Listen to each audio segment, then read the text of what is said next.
अस्सलाम वालेकुम। सर्दियों के मौसम में हमारे पास ऐसे पेरेंट्स भी आते हैं जो अपने बेबी को रोज नहलाते हैं। फिर ऐसे पेरेंट्स भी आते हैं जो सर्दी के खौफ से अपने बच्चे को 10-10 दिन नहीं नहलाते। तो अगर आपके बेबी की ये पहली सर्दियां हैं तो ये वीडियो जरूर देखें। इसमें आपको बताई जाएंगी बहुत ही ज़रूरी टिप्स, बहुत ही ज़रूरी चेकलिस्ट जो आपने अपने बेबी को नहलाने से पहले एक दफ़ा देख लेनी है। आपकी अगर बेबी की ये पहली सर्दियां हैं तो आपने अपने बच्चे को कैसे नहलाना है और हफ्ते में कितनी दफ़ा नहलाना है, आइए देखते हैं। बेबी को कितनी दफ़ा नहलाना है? बच्चे की पैदाइश के बाद पहला बाथ तो आपने 24 से 48 घंटे बाद देना है।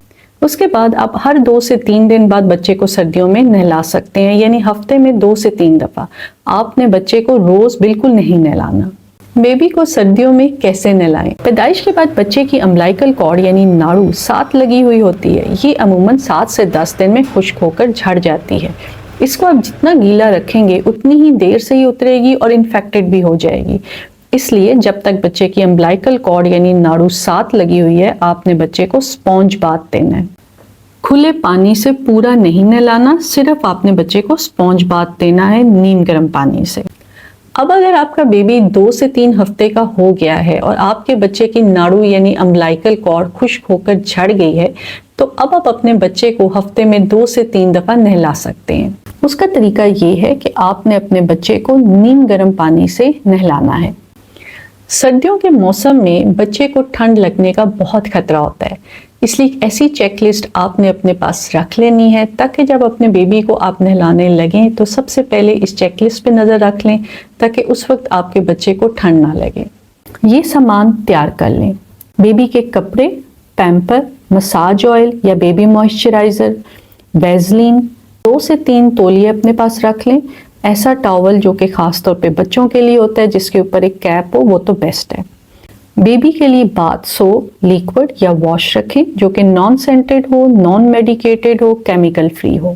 बेबी बाथ टब होना चाहिए आपके पास या बेबी बाथ सीट होनी चाहिए, और बेबी को नहलाने के लिए आपके पास 2 से 3 मग होने चाहिए। बेबी अगर थोड़ा सा बड़ा है तो आप कुछ टॉयज भी रख सकते हैं। बेबी का मसाज ऑयल या मॉइस्चराइज़र साथ में रख लें। ऑयल को भी हल्का सा गर्म कर लें ताकि नहलाने के बाद जब आप बच्चे का मसाज करें तो ठंडा ऑयल बच्चे की जिल्द पर डायरेक्ट ना लगे। अब बेबी को कैसे नहलाएं? सबसे पहले कमरे को गर्म कर लें, खिड़कियां दरवाजे बंद कर दें ताकि ठंडी हवा अंदर ना आए। वॉशरूम को भी गर्म कर लें। पानी का टेम्परेचर भी पहले से सेट कर लें। पानी नीम गर्म, हल्का गर्म होना चाहिए। उसको चेक करने का तरीका ये है कि आप अपनी कोनी पानी के अंदर डालकर देखें कि आपको पानी का टेम्परेचर कैसा लग रहा है। दूसरा, आप कलाई पर यानी रिस्ट पर भी पानी का टेम्परेचर चेक कर सकते हैं। बेबी के बाथ टब में आपने बहुत ज़्यादा पानी नहीं भरना, सिर्फ 2 से 3 इंच पानी हो, यानी इतना ही पानी हो जो बच्चे की गर्दन से भी नीचे नीचे आता हो। साथ आप एक और टब में हल्का गर्म पानी रेडी रखें। उसके अलावा आपके पास 1 से 2 मग्स होने चाहिए जिससे आपने बच्चे के ऊपर पानी डालना है। एकदम आपने बच्चे पर पानी नहीं डालना, हल्का हल्का डालें। पहले बच्चे का जिस्म साफ करें और आखिर में बच्चे का सर साफ करें। सर आपने सबसे एंड में धोना है क्योंकि बच्चे को ठंड सर से लगती है। बहुत ज़्यादा देर नहीं लगानी, आपने बच्चे को 5 मिनट के अंदर अंदर नहला लेना है। बहुत ज़्यादा भी अगर आपको वक्त लगे तो 10 मिनट से ऊपर तो बिल्कुल 1 सेकंड भी नहीं लगना चाहिए क्योंकि उतनी ही ठंड लगने के चांसेस ज़्यादा होते हैं। नहलाने के फ़ौरन बाद बच्चे को हुड वाले यानी कैप वाले तौलिए में बच्चे को लपेटें। सर आपने बच्चे का ज़रूर कवर करना है और फ़ौरन उसको गर्म कमरे में ले जाएं। तौलिए से आपने बच्चे को रगड़ रगड़ के साफ नहीं करना, बल्कि हल्के हाथों से पैट ड्राई करना है। रगड़ना नहीं है बच्चे को क्योंकि बच्चे की जिल्द नाजुक होती है। नहलाते हुए किन जगहों का खास ख्याल रखना चाहिए? गर्दन के फोल्ड्स में, कान के पीछे, बगल के नीचे, पखाने वाली जगह पर, नैपी एरिया पर, जिल्द की क्रीजों में खास तौर पर आपने पानी से अच्छे तरीके से साफ करना है। पाँव की और हाथों की उंगलियों के दरमियान भी आपने सफाई ज़रूर करनी है। यही वो जगह हैं ज़्यादातर जहाँ पर बच्चों को इन्फेक्शन होती है और जहाँ पर बच्चे को रैश होती है। सर्दियों में कौन सा ऑयल मसाज के लिए बेहतर है? कोकोनट ऑयल का इस्तेमाल बहुत अच्छा है, लेकिन कोकोनट ऑयल जम जाता है तो उसको पहले हल्का सा गर्म कर लें।